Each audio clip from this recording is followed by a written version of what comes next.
बिस्मिल्लाहिर्रहमानिर्रहीम अस्सलाम वालेकुम वरहमतुल्लाहि वबरकातुहू। सबसे पहले दुरूद व सलाम नबी पाक सल्लल्लाहु अलैहि वसल्लम की ज़ात पर और उनकी आल पर।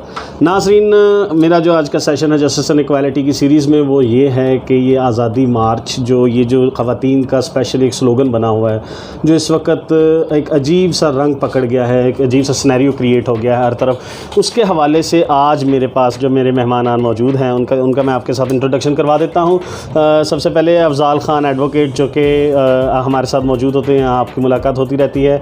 और उनके साथ हमारे सीनियर मेंबर बार फैसलाबाद सैयद सरफराज हुसैन काज़मी साहब एडवोकेट, जो कि हमारे साथ मौजूद हैं।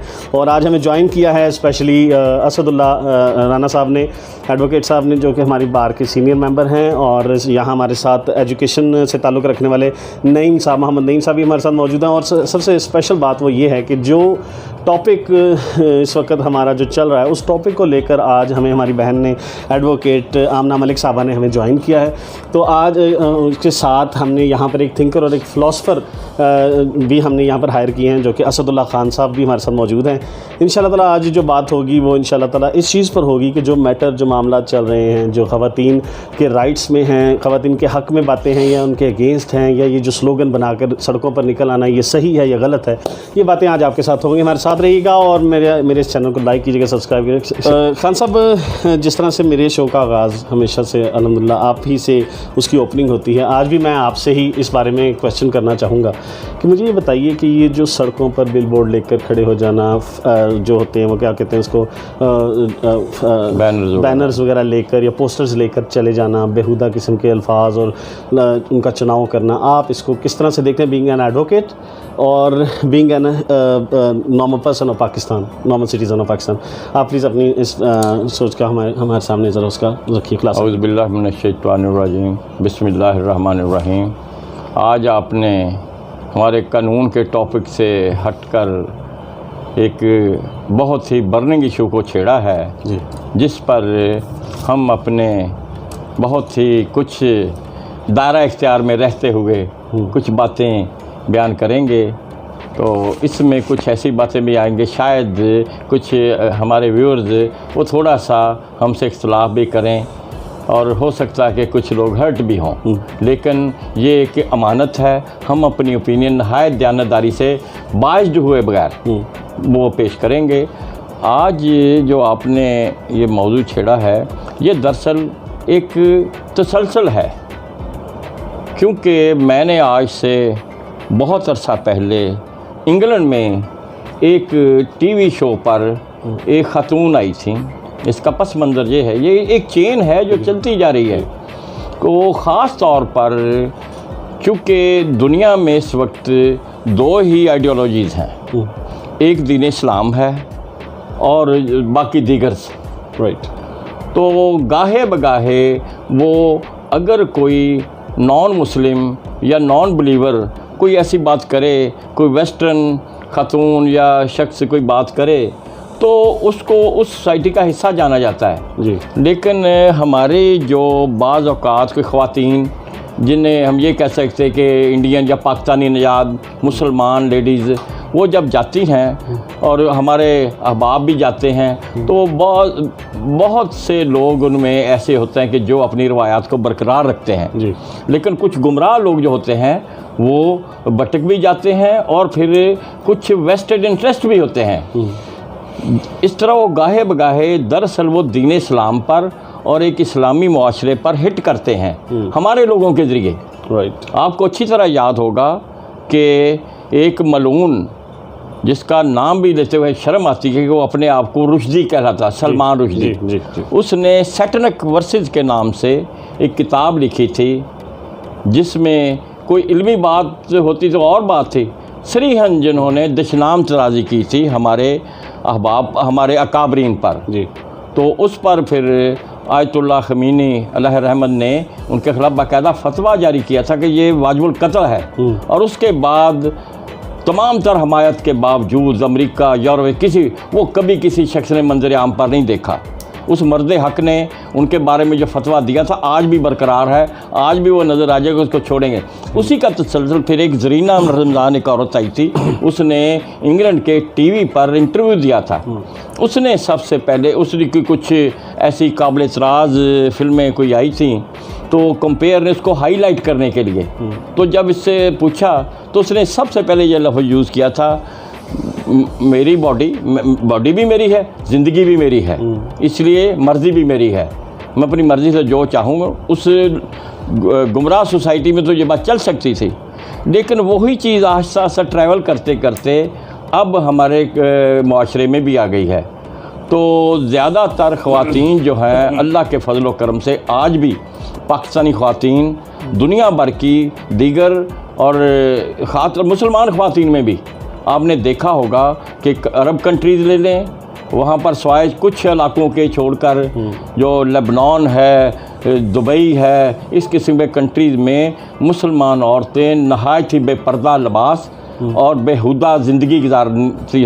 राइट। तो आज इन्होंने ये होता है कि हमारे जो दरपर्दा दुश्मन हैं वो हमारी सोसाइटी को और हमारी आइडियोलॉजी पर हिट करने के लिए ऐसे लोगों को पैसे देते हैं, उनको बाकायदा मोटिवेट किया जाता है और फिर वो सड़कों पर आते हैं और फिर वो उसको हाईलाइट करते हैं कि देखो, पहले तो आप यारों में कहते थे, अब पाकिस्तानी लड़कियां जो हैं वो होती ज़्यादा कौन है, वो बेगमात जी, जो गरीब ख़वातीन या मिडिल क्लास की औरत हमने नहीं कभी वहाँ पर देखी। ऐसी बेगमात जिनके अफसोस है मैं कहता कि जिनके जो खुद या जिनके जो खामन या दीगर अफराद वो बहुत आला अहदों पर होते हैं जी, और बेपनाह कमाई करते हैं, ऑन दी रिकॉर्ड भी और ऑफ दी रिकॉर्ड भी। वो फिर उनको हर बाकी तो कोई फ़िक्र नहीं होता। हमारी ख़वातीन को तो दाल रोटी से ही फुर्सत नहीं मिलती, बच्चों की शादियों में ही सारी ज़िंदगी इस तरह गुजर जाती है। तो वो फिर उनके कहने पर ये मोटिवेटेड होती हैं और यहाँ पर आती हैं। और इसका सबसे ज़्यादा हमारे ही दोस्तों ने, हमारे सहाफ़ियों ने भी, वो गालबन उनका नाम इस्माइल कमर है गालबन, उन्होंने टीवी पर ये बात की थी तो कई लोगों ने उसके ख़िलाफ़ महाज बना लिया था, खलीलुर रहमान कमर। तो इसलिए ये कोई इतना सीरियस मसला नहीं है, ये चंद एक लोग होते हैं गुमराह किस्म के, हर सोसाइटी में होते हैं। इंशाअल्लाह ताला इसकी सबसे बड़ी मुखालफ हमारी ख़वातीन ही हैं। वो कितनी थी इस्लामाबाद में, इसमें कोई शक, चंद 100 होंगी, और जो पाकिस्तान की आबादी जो वो 20 करोड़ से ज़्यादा है, उसमें 10 करोड़ से ज़्यादा लेडीज़ हैं। कितनी लेडीज़ इस चीज़ के हक़ में है? कोई भी, मैं तो नहीं समझता चंद एक के अलावा। इसलिए ये ऐसी तशवीश की बात नहीं है। ये बोलेंगे हम इनको जितनी अहमियत देंगे ये समझेंगे कि बस जी हमारा काम चल गया। इसलिए जिस हद तक तो हम इनको प्रिंसिपली अपोज़ करना चाहें ज़रूर करेंगे। इंशाअल्लाह ताला पाकिस्तानी मुआशरा दीनी इस्लामी मुआशरा है, इसमें कुछ खामियां भी हैं, लेकिन अल्लाह ने चाहा तो हमारी ख़वातीन ही इसके डिफेंस में आएंगी आगे। कौन सी हमारी माँ, बहन, बीवी, बेटी कोई ऐसा आकर कहेगी? वो चाहेगी। उनको जितना तहफ़्फ़ुज़ है हमारी सोसाइटी में, इंशाअल्लाह ताला वो इस पर वो खुद इसकी डिफेंडर होंगी। थैंक यू सर, बहुत शुक्रिया।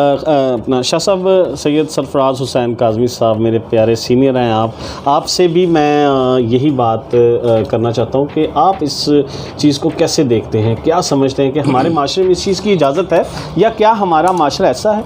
तो इसके ऊपर थोड़ी सी रोशनी डालें और बताइए कि आप क्या कहते हैं। बिस्मिल्लाहिर्रहमानिर्रहीम, अल्लाहुम्मा सल्ली अला मुहम्मद व आले मुहम्मद। मैं अल्लाह की पाक कलाम से और उसकी नबी की आल और औलाद पर दुरूद के बाद अर्ज़ ये करना चाहता हूँ कि ये जो आज के दौर में ख़वातीन आज़ादी मार्च का सिलसिला शुरू है, सच्ची और हकीकी बात ये है, ना ये मुस्लिम हैं और ना ये क्रिश्चियंस हैं और ना ये ज्यूज़ हैं। क्यों? जो अल्लाह के जो मुक़द्दस अलहामी किताबें हैं, उन रसूलों के ये उम्मती होने के नाते से इन अलहामी किताबों में कहीं भी औरत को वाहियात किस्म की आज़ादी का दर्स नहीं दिया जाता। माइक को दे देना। और इस लिहाज से ये चाहती हैं कि वो स्कर्ट और निकर्स पहन के सड़कों पे आएँ। क्या वो बच्चों को ऐसे ही लावारिस पोल्ट्री फार्म में जैसे मुर्गी के बच्चे पलते हैं, ऐसे पालने के लिए आज़ाद काम करें। क्या वो अपनी मर्जी से जब दिल चाहा घर को छोड़ के रात को 2 बजे आए? ये आज़ादी ना कलाम पाक में मौजूद है, सुभान अल्लाह, ना अंजील मुक़द्दस में मौजूद है, ना तुरैत मुक़द्दस में मौजूद है, ना ज़बूर मुक़द्दस में मौजूद है। अब ये कौन आज़ादी की ये बातें करती हैं? ये वो तबका है जो 100% शैतान का फॉलोअर्स है जी।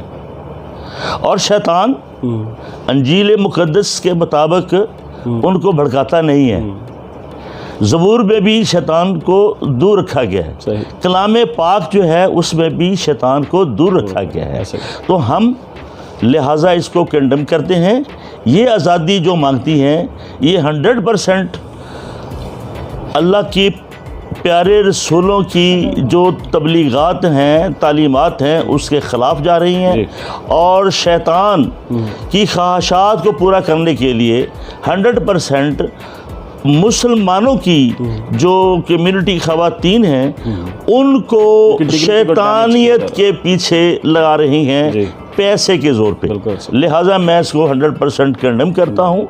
और ये मुस्लिम नहीं है, क्रिश्चियंस भी नहीं है, ज्यूस भी नहीं है, ये शैतान की ख़ास तौर पर पैदा करदा एक नई किस्म की नई कौम, नई जिन्स है। ये मेरे एंड में अल्फाज हैं और अल्लाह ताला आपको ये प्रमोट करने की तौफीक दे और मुस्लिम जो हमारी ख़वातीन बहनें हैं उनको सही तालीमात पे काम करने की तौफीक, हुर्मत कायम रखे। जी माइक ज़रा राना साहब को दीजिएगा।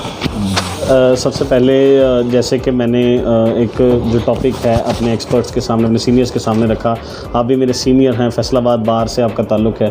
आप आज़ादी, ख़वातीन के जो आज़ादी निस्वां हैं, इस चीज़ को किस तरह से देखते हैं? बीइंग एन एडवोकेट, बीइंग अपना बताइए कि कैसा? मेरे भाई, मैंने इस पे बहुत सोचा है और मैं एक नतीजे पे पहुंचा हूँ कि ये आज़ादी मार्च नहीं है, राइट, ये आज़ारी मार्च है। ओह, बड़ी बात। बल्कि ये आरी मार्च है। इसको कैसे हम सोचें, कैसे ये आरी मार्च है, कैसे आज़ारी मार्च है? ये सबसे पहले तो हमारी बेस पे एक हमला है। ये बेस मैं इसको ब्रॉडर व्यू में लेके जाना चाह रहा हूँ शाह साहब की बात को। शाह साहब की बात एक मुस्लिम की हैसियत से थी, मैं एक इंसानियत की हैसियत से बात जी। मैं इसको कंसिडर करता हूँ कि मैं एक औरत जी। मैं कहता हूँ कि मेरा जिस्म मेरी मर्ज़ी जी। हाउ कैन आई से? मुझ पे पूरे माशरे के हकूक़ हैं और फ़राइज़ हैं। तो जब मैं अपनी मर्ज़ी किसी फ़र्ज़ करें कोई दूसरा मर्द, वो किसी का खामद है, किसी का भाई है, किसी का बेटा है, उस पे अपनी मर्ज़ी लागू करना चाहूँगा तो उस बंदे के साथ पूरा माशरा जुड़ा हुआ है। बिल्कुल सही। और वो पूरा माशरे के असास पे मैं एक ज़रब लगा रहा हूँ, एक कुल्हाड़ा चला रहा हूँ। तो जब मैं इस किस्म की हरकत करूँगा तो ना कानून रहेगा जी, लाकानूनियत बढ़ेगी, जिनसियत बढ़ेगी और सबसे बढ़ के वहशत बढ़ेगी। और ये वहशत जब एक जुनून की सूरत इख्तियार कर लेगी तो फिर यहाँ दरिंदे होंगे, इंसान नहीं होंगे। बहुत खूब। और जहाँ इंसान नहीं रहते उसको माशरा नहीं कहते, उसको जंगल कहा जाता है। उन लोगों की जगह जंगलों में है जो इस किस्म की बात कर रहे हैं। उनकी जगह माशरे में नहीं है, इंसानियत में नहीं है, बूदो बाश में नहीं है। उनके लिए कानून नहीं है। फ़र्ज़ करें जी, मैं मान लेता हूँ जी आप मेरी मर्ज़ी, एक मर्द आएगा वो भी कहेगा मेरी मर्ज़ी, मैं तुझे इस्तेमाल करना चाहता हूँ, फिर मैं कहूँगा मेरा हक सलब हो गया, मेरा हक सलब हो गया, मैं कानून की तरफ आऊँगा। बिल्कुल ठीक, मैं कानून की तरफ आऊँगा, राइट, मैं कानून की तरफ आऊँगी, मैं कहूँगी मेरा हक सलब हो गया। जब मैं ही कानून का बेड़ा गर्क कर चुकी हूँ, मैंने कानूनियत की जगह वहशत जुनूनियत को दे दी है, मैंने दरिंदे पैदा कर दी हैं, तो फिर दरिंदा तो मुझे खाएगा। बिल्कुल सही। और इस दरिंदगी के ख़िलाफ़ उन्होंने एक नया शोशे छोड़ दिया जी। यहाँ हमारे मुल्क में आते हैं, वो इस्लाम के ज़रिए से बातें करते हैं, क्रिश्चियनी में जाते हैं, वो मुकद्दस अंजील के ज़रिए बातें करते हैं, ज़बूर के ज़रिए बातें करते हैं, तौरात के ज़रिए बातें करते हैं। जहाँ वो जाते हैं ये लोग असल मैं इनको कहना चाहिए ये शैतान के पैरोकार लोग हैं, और शैतान का काम ही यही है अनसर्टेनिटी पैदा करना। राइट। वो इस माशरे में इंसानों को इंसानों के साथ यूँ कर देना चाहते हैं कि दरिंदे ही नज़र आए, इंसान कहीं नज़र ना आए। राइट। और इस इंसानियत को तबाह करने के लिए ये एक स्लोगन बनाया गया है, और इसका बेस ही ये है डिस्ट्रॉय द ह्यूमैनिटी। इसका कंपेटिटिव उन्होंने जो वर्ड बनाया ना उसको बनाया आज़ादी मार्च। राइट। हमें सोच, अब देखें उन्होंने इस मार्च में उन्होंने इस्लाम की किताबों कुरान मजीद से हवाला दिया, मुख्तलिफ वर्सेस उन्होंने बताए, हालांकि उनको इनके मैनी ही नहीं आते। नाउज़ुबिल्लाह मिन ज़ालिक, बिल्कुल सही। उन्होंने वली का मैनी दोस्त बना दिया, जी। हालांकि यहाँ वली का मैनी कारसाज के तौर पे बहुत एक दूसरे के मददगार के हैसियत से लिया गया, बहुत सरपरस्त, एक दूसरे के सरप्रस्त। एक पूरा हमारा जो हमारा कुरान मजीद हमें देता है, एक पूरा माशरा, एक पूरा कल्चर देता है, और इस कल्चर को तबाह करने के लिए उनको ने अपनी मर्ज़ी से एक लफ्ज़ बना दिया कि ये तो ये कह रहे हैं, हालांकि ऐसा कतन नहीं है। हर जगह पे कोई भी माशरा हो वहाँ सुकून चाहिए। जी। इवन मैं उनकी बात करता हूँ जो अल्लाह को नहीं मानते, जो कम्युनिस्ट हैं, जी। उन्होंने भी लॉ बनाए हुए हैं, वहाँ भी ऐसा कुछ नहीं है कि अपनी मर्जियाँ करते फिरो। जी।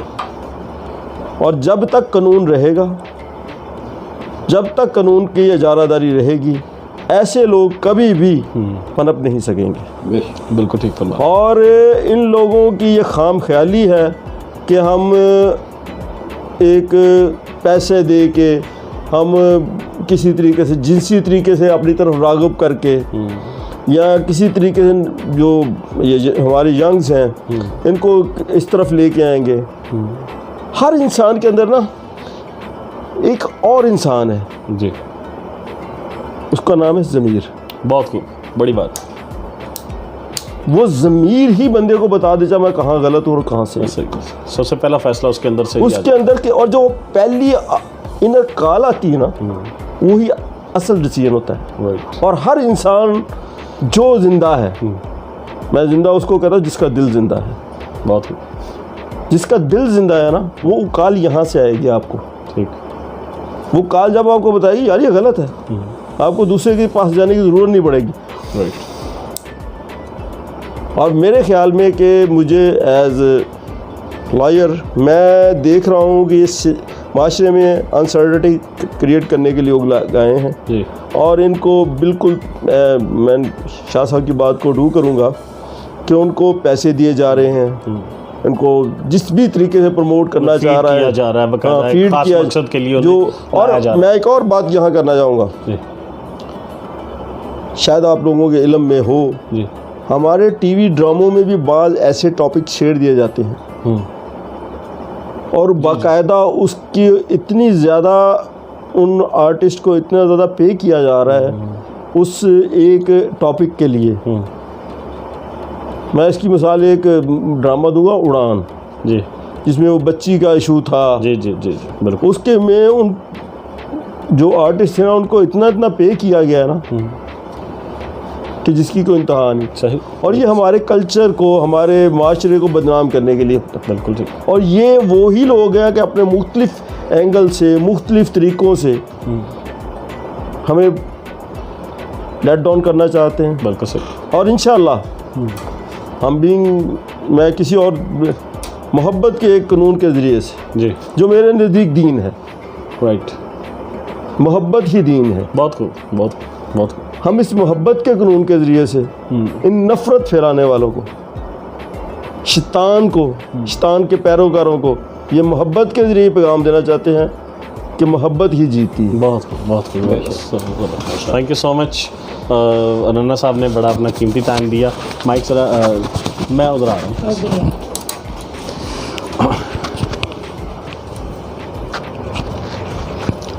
मोहम्मद नईम साहब, एजुकेशन के जैसे कह लें कि से आपका ताल्लुक़ है और आज आपका यहाँ होना हमारे लिए बाइस बरकत भी है और इंशाअल्लाह ताला आपसे बड़ी हमें मालूमात भी मिलेंगी। अब ये बताइए कि क्या ये मुनासिब है कि पाकिस्तान की ख़वातीन जिनकी हुर्मत, जिनकी इज़्ज़त के लिए जो है कि हमारे माशरे में कत्ल हो जाते हैं, हमारे माशरे में उनकी हिफाजत की जाती है, मर्द का दिफा होता है उन्हें, तो क्या ये मुनासिब है इस तरह से उनका ख़वातीन का सड़कों पर निकल आना और अपने राइट को और अपने जिस्म को उसकी डिमांड करना कि जी ये मेरी चीज़ है तो मेरी मर्ज़ी है, this is my own property? क्या आप क्या समझते हैं कि ये ठीक है या गलत है? इन्नल हम्दुलिल्लाह अल्लाहुम्मा सल्ली अला मुहम्मदिन व आलि मुहम्मद।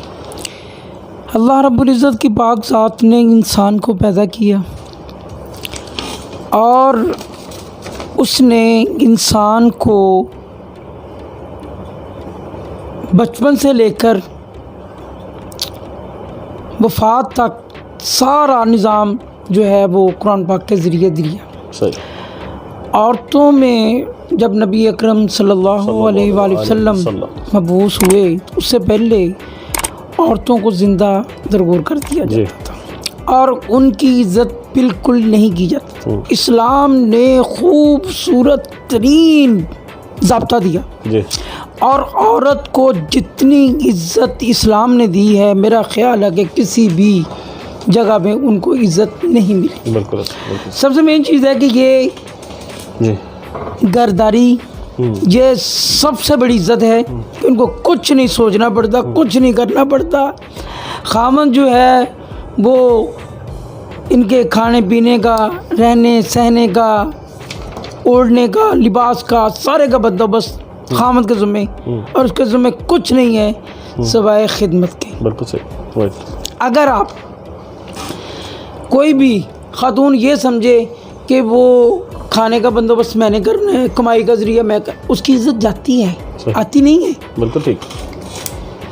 एक तहफ़्फ़ुज़ दिया अल्लाह रब्बुल इज़्ज़त की पाक ज़ात ने, नबी अकरम सल्लल्लाहु अलैहि वसल्लम ने, उनकी तालीम एक तहफ़्फ़ुज़ है औरत के लिए। अगर औरत समझे बाकी नहीं जो आपने बात की है कि मेरा जिस्म मेरी ये जिस्म तो भी हमारे पास अमानत है खुदा की। सुभान अल्लाह, सुभान। बेशक अल्लाह रब्बुल इज़्ज़त की पाक ज़ात ने फरमाया कि ये जिस्म मैंने आपको अमानत दी है, इसके ज़रा भी ख़राबी के मोदक़द अगर आप हों ये भी गलत है। इसकी हिफाजत करना अगर आप, हालांकि अल्लाह रब्बुल इज़्ज़त की पाक ज़ात खुद कहती है वैज़ा मरीज़ व शफ़ीन, जब कोई बीमार होता है तो मैं शिफा देता हूँ। इसके बावजूद हुक्म है मेडिसिन लेने का। वो कुदरत तो बहुत बड़ी है, ज़ाहिरी असबाब इख्तियार करने का। नबी अकरम सल्लल्लाहु अलैहि वसल्लम अगर बीमार हुए तो उनको मेडिसिन के लिए कहा गया कि फ़लाँ जड़ी बूटियाँ या जो भी अल्लाह रब्बुल इज़्ज़त की पाक ज़ात ने फरमाया कि उसको इस्तेमाल करें। हालांकि खुदा की कुदरत ऐसी है, ये सिर्फ़ और सिर्फ हमारे इंसानों के निज़ाम को, जैसे अभी राणा साहब ने फरमाया, राणा असदुल्ला साहब ने, कि सिर्फ हमारे लिए एक निज़ाम दिया है। हालांकि वो इतनी बड़ी ज़ात है, उसको तो कहते हैं कुन फयाकुन, नहीं भाई, इससे भी वो बहुत बड़ी ज़ात है। तो उसको किसी चीज़ की ज़रूरत नहीं है, ना कमी। सिर्फ हमारे मुआशरे को जो कानून दिया है, कुरान को समझना, पढ़ना, सुनना। मैं अक्सर सोचा करता हूँ कि हमारी ख़वातीन जो है ये एक अहद करती हैं।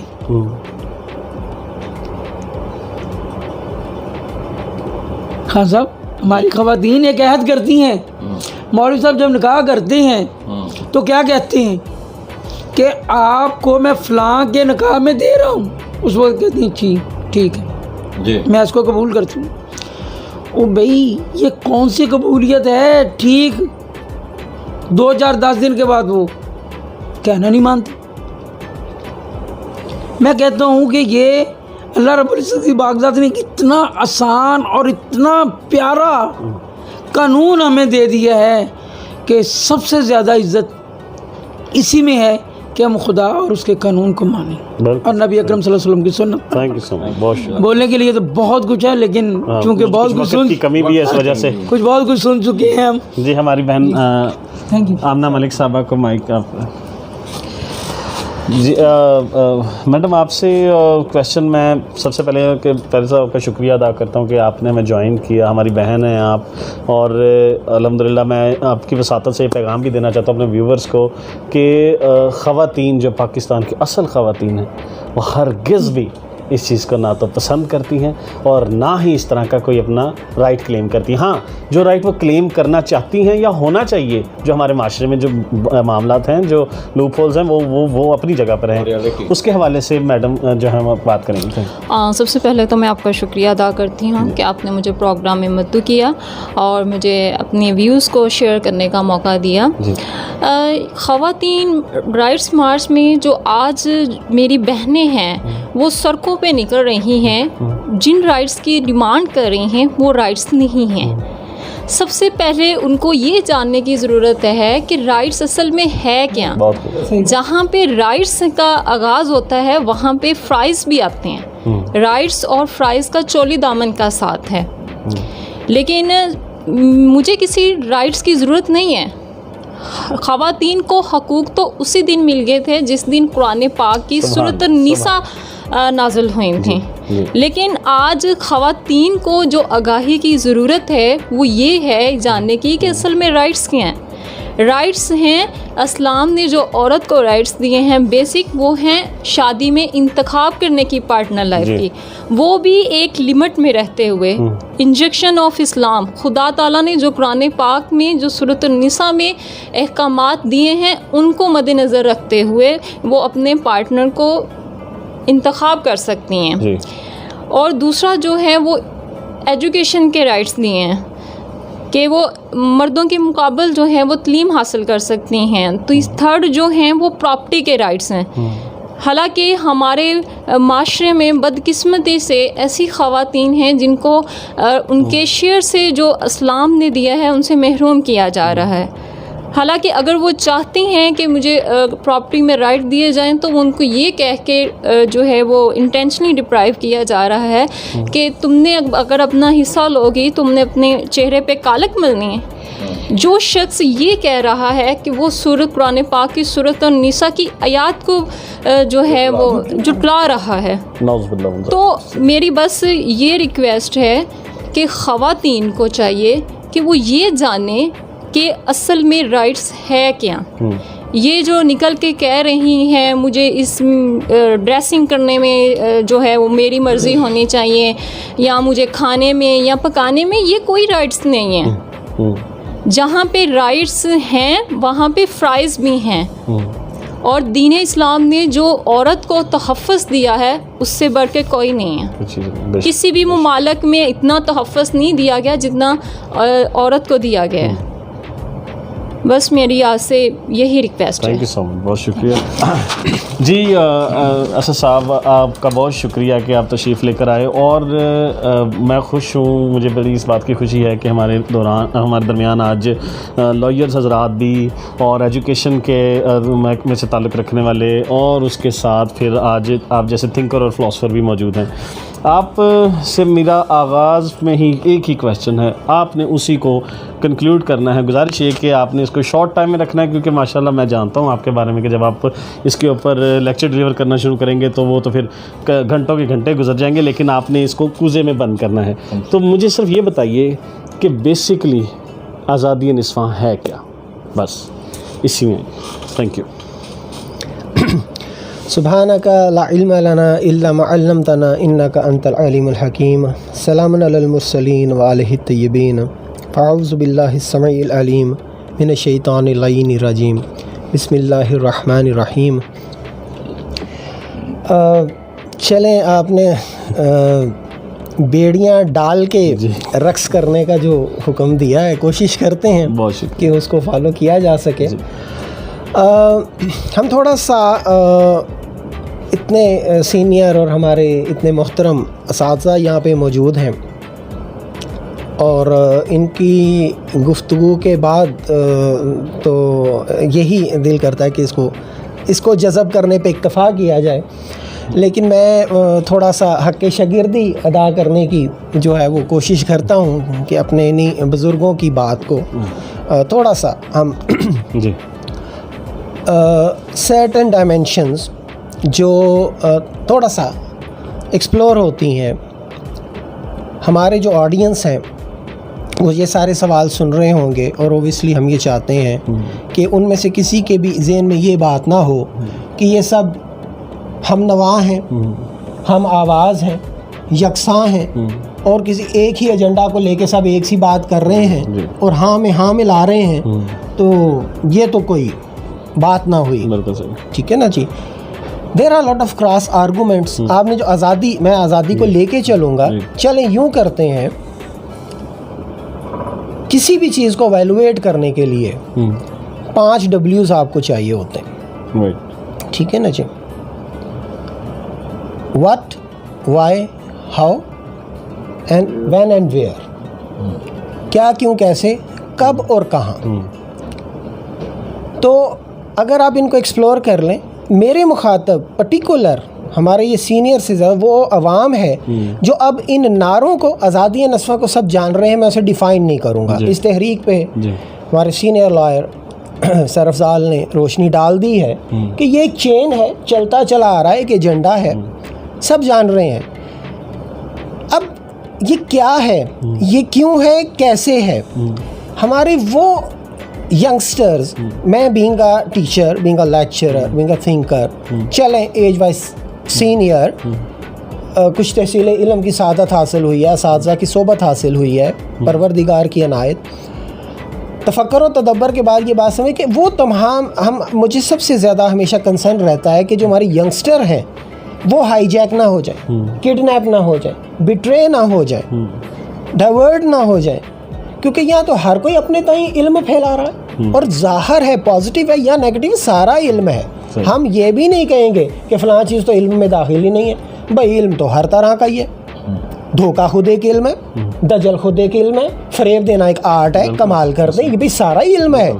और जब भी ये लोग आते हैं, जब भी दजल फ़रेब के करने वाले, और ये कौन है, इनका बाप कौन है, इनका रूहानी या सुलभी बाप, वो है जिसने तख्लीक आदम के साथ ही चैलेंज दे दिया था कि मैं ज़रूर बिल ज़रूर इसके रास्ते में बैठूंगा, आगे पीछे दाएं बाएं से वार करूंगा और तू इनमें से अक्सर को नाशुक्र गुजार पाएगा। मैं कोशिश करता हूं कि चेन हम, अब मेरे ऑडियंस को चाहिए कि वो थोड़ी सी तवज्जो करें कि ये सारे स्लोगन्स उन्होंने पढ़ लिए हैं। इनमें बड़े बड़े मीठे स्लोगन हैं, बड़े बड़े रंगीन स्लोगन हैं, बड़े बड़े हाँ जी, मतलब पुरकशिश हैं जी। जैसे कि वो सिगरेट के इश्तिहार बहुत पुरकशिश होते हैं, साथ एक छोटी सी इंतबाह आ जाता होता है, लेकिन वो इश्तिहार इतना वो अट्रैक्टिव होता है कि सारा फोकस तो वहाँ रह जाता है, क्योंकि उसमें एक खातून आ रही होती है, चमकदार गाड़ी होती है।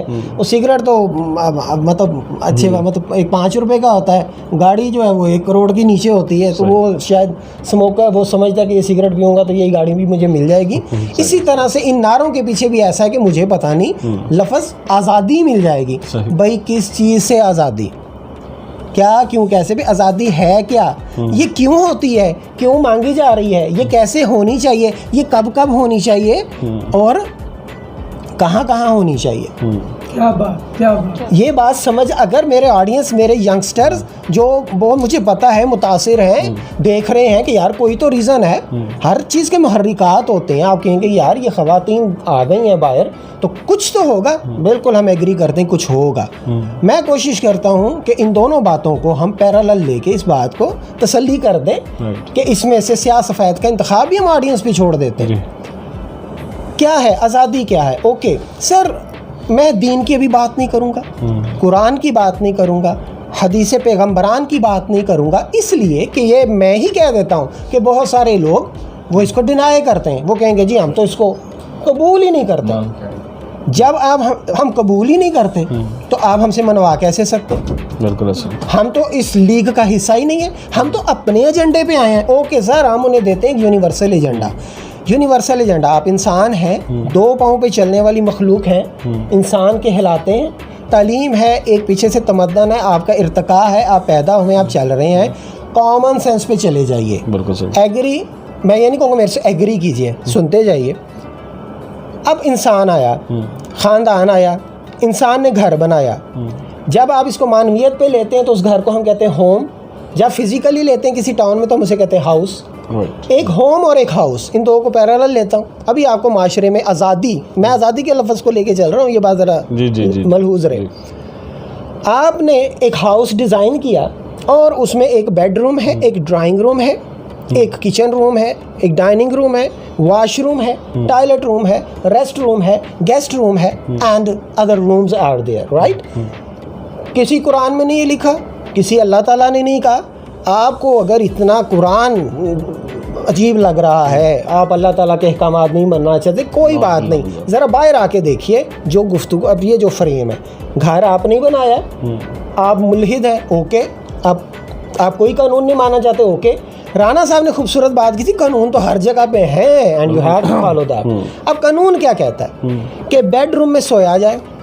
कानून किसको कहते हैं? मेथड को, राइट जी। आसान लफ्ज़ों में अपने ऑडियंस के लिए, मैं कानूनी बहस में नहीं जाता, आम आवाम के लिए कानून क्या होता है? लाहे अमल। बेडरूम सोने के लिए होता है, किचन रूम पकाने के लिए होता है, drawing room to be drawn, आप वहाँ बैठते हैं, गेस्ट रूम, अदर रूम आपके सामने। मैं इन लोगों से आज़ादी की डेफिनेशन एक पूछता हूँ। अगर आप बाथरूम में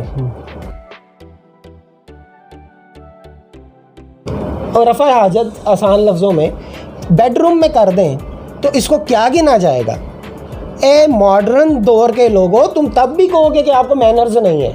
लफ्ज़ मैनर, आपको मैनर्स हैं, आपको ये आज़ादी नहीं है।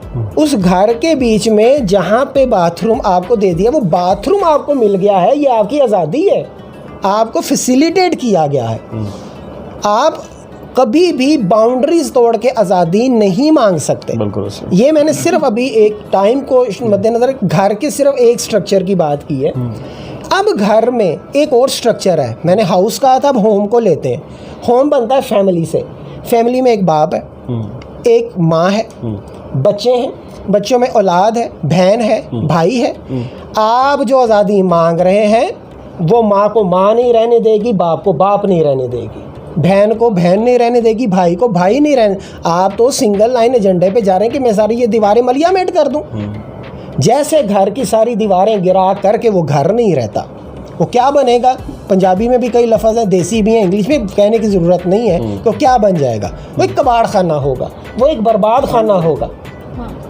अगर आप इस बात से एग्री करते हैं तो फिर आपको ये समझ लेना चाहिए कि अगर आपने फैमिली स्ट्रक्चर को बर्बाद कर दिया। मैं स्लोगन्स पे तेज़ी से जाना चाहता हूँ। आज़ादी के स्लोगन्स क्या हैं? आप हमारे जैसे कपड़े पहनना चाहते हैं? भाई मर्दों की सुन लीजिए, अच्छे मर्द भी ऐसा कपड़ा नहीं पहनते जिसमें से सतरा यहाँ हो। सही। अगर आप ये कहना चाहते हैं कि मैं उस लड़के जैसे कपड़े, जिस लड़के ने चुस्त जीन्स पहनी हुई है, तो यहाँ शुरफा के जितने भी ये नुमाइंदगान बैठे हैं, और अल्हम्दुलिल्लाह जैसे पहले बात हो चुकी है, यहाँ पे हमारे बड़ी बरकत है हमारे माशरे में। There are lot of teachers, there are lot of preachers जो इस बात को करने ही नहीं देते कि बेटा चुस्त कपड़े नहीं पहनते। सतरपोशी औरत पे ही नहीं, मर्द पे भी लागू है। बिल्कुल। मैं उन ख़वातीन की ये भी मतलब उलझन दूर कर दूं कि मर्द तो ऐसे फिरते हैं, मर्द तो वैसे फिरते हैं, ठीक है। तो आप ये समझ लीजिए कि उन मर्दों पे भी सतरपोशी का असूल लागू होता है। आप वो मिसाल मत दीजिए जो पहले एक्सेप्शन है और जो पहले ही रद्द की जा चुकी है, जो रोल मॉडल ही नहीं है, जो मर्द ही कंडेम है, उनको वो औरतें कैसे मिसाल बना सकती हैं? और यही हमारा मुद्दा, मेरी गुफ्तगू यहीं पे सर्कुलेट करती है कि आपने एक रोटन एग्जाम्पल दी है। रोटन एग्जाम्पल देके अगर आप उसे फॉलोअर बनने का दावा कर रहे हैं और प्रैक्टिस करने का, तो आप बाय डिफ़ॉल्ट रोटन है। इससे ज़्यादा आसान बात कोई नहीं हो सकती। कवानीन की बात हो रही थी, इस मुल्क में रहते हुए आज़ादी आज़ादी आज़ादी की बातें हो रही हैं। पहले ये बात हो चुकी है, आपने खिदमत की। जी प्लीज़ जी जी। सर मैं शॉर्टली आपसे ये पूछना चाहूँगी कि क्या दीन इस्लाम ने जो राइट्स दिए हैं उनकी इम्प्लीमेंटेशन हो रही है? मसलन तलीम के हवाले से, प्रॉपर्टी के हवाले से एंड विरासत के हवाले से, क्या आप कहते हैं? वक्त की किल्लत। जी सर, मैं बस देखिए, सिस्टर ने सवाल किया है कि दीन इस्लाम की प्रैक्टिस हो रही है। बिल्कुल, मैं फोकस इसी पे करूँगा। दीन को ज़रा, दीन ज़रूरी, कोई भी जेंटलमैन, एक मर्द, मैं आपके सवाल को ही लेके चलने लगा, प्रैक्टिस की बात। मैं तो खुद कह रहा हूँ कि हम खुद यहाँ पे गुफ्तगू सिर्फ उन औरतों को कंडेम करना नहीं, इनफैक्ट हम ये चाहते हैं कि उनकी एडवोकेसी वैसे की जाए जैसे वो बेचारी खुद नहीं कर पा रही। या तो वो गुमराह कर दी गई हैं, दो चीज़ें होती हैं, या कोई वाकई किसी का आलाकार होता है, या बेचारा मतलब इतना भोला होता है कि किसी का आलाकार बन गया होता है, या फिर ये होता है कि उसका पार्टनर होता है किसी क्राइम का, या तो वो मुतासिर होता है, या फिर ये होता है कि वाकई खुद क्राइम पार्टनर होता है और फिर उसको प्रमोट कर रहा होता है। हम अच्छे ख्यालात को मद्देनज़र रखते हुए इन भोली आवाम को ये समझ लेते हैं कि ये बेचारे कुछ किसी गुमराह किसी फ़रेब का शिकार हो गए, नेगेटिव सोच रहे हैं। अगर इस्लामी लाज पे अमल नहीं हो रहा, आपने कहा विरासत में एक प्रॉब्लम है, अच्छा उसकी मांग का एक तरीक़ेकार है। आप अच्छी बात भी बुरे तरीके से करेंगे, ये हमारे इब्तदाई तरीन लेसन्स में से एक है। ये मेरे सीनियर्स ने मुझे हमेशा का, मेरा अंदाज़ बड़ा जारहाना एंड लाइक वाइज होता है, एग्रेसिव। तो ये तो घर में से एक माशरत का पहला असूल, मैंने अब दीन का लफ्ज़ नहीं इस्तेमाल किया, माशरत, ज़रा समझ लीजिए। मुझे पता है कि बहुत सारे ऑडियंस दीन के लफ्ज़ से ज़रा ऐसे से शौकी हैं, कोई बात नहीं, उर्दू वाला शौकी भी है और इंग्लिश वाला शौकी भी है। अब हम बात करते हैं कि घर से लेसन दिया जाता है कि अपनी मांग अच्छे तरीके से पेश कीजिए, फोकस कीजिए मुद्दे पे। मुद्दा है, आपने बड़ी अच्छी बात की, इनहेरिटेंस। मुद्दा कपड़े उतारना नहीं है भाई, मज़े की ये बात है। आपकी बात को लेके चलता हूँ, अपने बाप को आप बता सकती हैं कि बाबा जिस तरह सारी उम्र तुमने मेरी हिफाजत की है, तुम मेरे बाप हो, तुम मेरे बाप हो, तो ये भी मेरा फ़लाँ प्रॉब्लम है, इसको सॉल्व कर दो। अगर कायल नहीं हो पा रहा तो हम यहीं से आपके कहने पे मर्दों को पैगाम देते हैं कि वो किसी दीन को ना माने। एक लफ्ज़ हमारे लोकल बड़ा चलता है, मैं बड़ा मर्द हूँ, मेरी बड़ी गैरत है, वो अपनी गैरत को आवाज़ दें और ये समझें कि किसी बच्ची का हक मारना चाहिए। ले हमने आपकी तरफ से मर्दों को भी पैगाम पहुंचा दिया, लेकिन टॉपिक ये है कि चंद मर्द, मैं आपको अब अगली मिसाल देता हूँ। मोहतरमा आपने तालीम की बात की, मैं उन बच्चियों को जानता हूँ जिनको उनके माँ बाप ने 50 लाख 60 लाख 70 लाख लगा के डॉक्टर बनाया है। 60-70 लाख में कितने बच्चों के बिज़नेस होते हैं। अगर कोई मर्द, कोई बेटा बिज़नेस करना चाहे, मैं ख़वातीन को ये बात करके एक पॉजिटिव वाइब दे रहा हूँ कि इस मुल्क में बच्चियों को कंधों पे बैठाया जाता है, सर पे बैठाया जाता है, और मैं इस मुल्क को भी निकाल दूँगा। दुनिया में हर जगह जहाँ गैरतमंद हसास लोग मौजूद हैं, वो अपनी ऑपोजिट जेंडर का एहतराम करते हैं। एक मर्द को इस बात का एहसास होता है कि मैं कवि हूँ, अगर उसे ये बात का एहसास है। लफ्ज़ वली का इस्तेमाल किया गया था, टाइम बहुत शार्ट है, वली का इस्तेमाल किया गया था, तो बुनियादी तौर पे मर्द को औरत का वली क्यों बनाया गया? औरत को फैसिलिटेट करने के लिए। अगर तुम्हें इतना शौक़ है, देखिए मैं इस बात को भी ख़त्म, अगर तुम्हें इतना शौक़ है कि मैंने ही ड्राइव करना, मैंने ही छलांगे मारनी है, मैंने ही आधे कपड़े पहनने हैं, अच्छा पहन लो। अब अगली बात, मैंने अभी आपको घर की मिसाल दी थी, अगर आप किसी को ये इजाज़त देंगे वो आपके घर में आके कूड़ा फेंके? मैं अपने गेट पे किसी को कूड़ा नहीं फेंकने देता, किसी नेबर को। दीन की फिर बात नहीं करूँगा, आप अपने लिए क्या पसंद करेंगे? आप कहेंगे मेरे घर में कोई, अगर आप में से कोई सॉरी टू से नंगा फिरना चाहता है, तो दुनिया में ऐसी जगह मौजूद हैं जहाँ लोग नंगे फिरते हैं, प्लीज़ वहाँ चले जाइए। मैंने खुद एक खातून को सुना है, यहाँ ऐसा क्यों नहीं हो सकता? यहाँ इसलिए नहीं हो सकता कि ये बावर्ची खाना है, यहाँ तुम पिस नहीं कर सकते। Go to washroom, proper place. और अगर तुम बावर्ची खाने में पिस करने पे इसरार करते हो तो देन डिज़ाइन योर ओन बावर्ची खाना, don't piss in our premises. मेरा ख्याल बहुत आपकी बात का जवाब कि बहुत अच्छी लोग मौजूद हैं। आपने जिनकी बात की है, बेटियों का हक मारने वाले 5-10% कमीने हैं। मैंने कमीने कह दिया, मर्दों को कमीने ही हैं। जब खुदा और रसूल, अब ये कहना पड़ेगा, अब जिस भी दीन के मानने वाले चाहे ज़ुबान से ही करार करते हैं, आप अगर बेटी को उसका हक नहीं देते तो परवरदिगार की आपने नाफरमानी कर दी। फिर कहता हूँ, परवरदिगार को नहीं मानते तो आपने अपनी गैरत, अपनी हमीयत, अपनी मर्दानगी की नफ़ी कर दी। औरत का पैसा खा के क्या होगा? ये भी देसी सी बातें हैं। तालीम की मैंने आपको ऑलरेडी कह दिया, ऐसे वालिदैन मौजूद हैं। हालांकि यहाँ पे एक अलग बात है कि कई बेटों का हक मार के बेटियों को फैसिलिटेट किया जाता है। यहाँ तो बेटों को कहा जाता है, पुत्र तू मर्द है, तेरा कुछ भी सर जाएगा, बेटा है ना तेरी, निकाल अगले घर जाना। ऐसा है मेरी बहनियाँ? नहीं। देखिए तराजू सीधा थामना चाहिए। तो हमारी ये, अगर किसी बच्ची के साथ ऐसा हो भी रहा है, जो हमारी ऑडियंस में बच्चियां सुन रही हैं, वो अपने आप को इनकरेज करें कि हाँ तो सब कुछ मीठा नहीं है लाइफ में। एक तरफ आप लोग मॉडर्न जब एजुकेशन लेते हो कहते हैं मैं इतना वो हूँ, इतना वो हूँ। आपकी आज़ादी का एक पॉइंट दे के मैं आज का अभी ख़त्म करता हूँ। लाहौर में रिसेंटली एक वाक़या हुआ है। गुजरात की बच्ची लाहौर जाती है, दाखिला लेती है, इलीगल प्रेग्नेंट हो जाती है, उसके बाद अबार्शन के चक्कर में मारी जाती है। उसका वो जो आशिक है वो उसको एक हॉस्पिटल की इमरजेंसी में छोड़ के भाग जाता है। ये जो आज़ादियाँ मांग रही हैं ना, इसका अंजाम फिर इसी तरह से देखिए जी, बहुत बहुत चुभे की बात। उन माँ बाप ने उस बच्ची को आज़ादी दी थी, मुझे सिर्फ उसका नतीजा बता दीजिए। बिल्कुल सही, बिल्कुल सही। इसको रिलेट करना ज़रूरी है। एक खातून फरमाने लगी मौलवी हमें बात ना सिखाएं, मौलवी बच्चों के साथ यूं करते हैं। उनसे मेरा एक और सवाल, अगर आपको ये एतराज़ है कि मौलवी बच्चों के साथ होमोसेक्सुअलिटी करते हैं और आपको इस पे एतराज़ है, तो खातून अपने लिए तो आप होमोसेक्सुअलिटी मांग रही हैं। ये कौन सी हिपोक्रेसी है? ये बातें मैं क्यों कर रहा हूँ? आपकी मांगों में तज़ाद है, आपकी मांगों में इंतशार है, आपकी मांगों में इस्तराब है। आप एक बात खुद ही करते हैं, एक कर दी हैं। आपको अंदाज़ा होगा कि मांगे बेबुनियाद हैं, बेमानी और लायानी है, बेसलेस, यूजलेस है। एक पर्टिकुलर पब्लिक में न्यूसेंस फैलाने का एजेंडा है। पेड़ है या नहीं है, पेड़ है या नहीं है, दिमागी आवारगी ज़रूर है। जो बच्चे ये बातों को समझ रहे हैं, देख लें, तो इंशाअल्लाह ताला उन्हें जजमेंट करने में आसानी रहेगी कि जो उनके ये हादी बने बैठे हैं वो उनको कितनी जेन्युइन हदायत पर लेके जाए। Thank you so much. In the end जो आज बातें आपके सामने हुई हैं, कुछ तलख हकीकत भी थी और हमने सिर्फ बाइस होकर बात नहीं की है, हमने इस चीज़ को कंडेम भी किया है और जहाँ तक औरतों के हकूक़ को उजागर करना चाहिए हमने वो बात भी आपके सामने रखी है। अपना फीडबैक ज़रूर दीजिएगा और कमेंट सेक्शन में आकर बताइएगा कि आपको हमारा आज का प्रोग्राम कैसा लगा। दुआ में याद रखिएगा।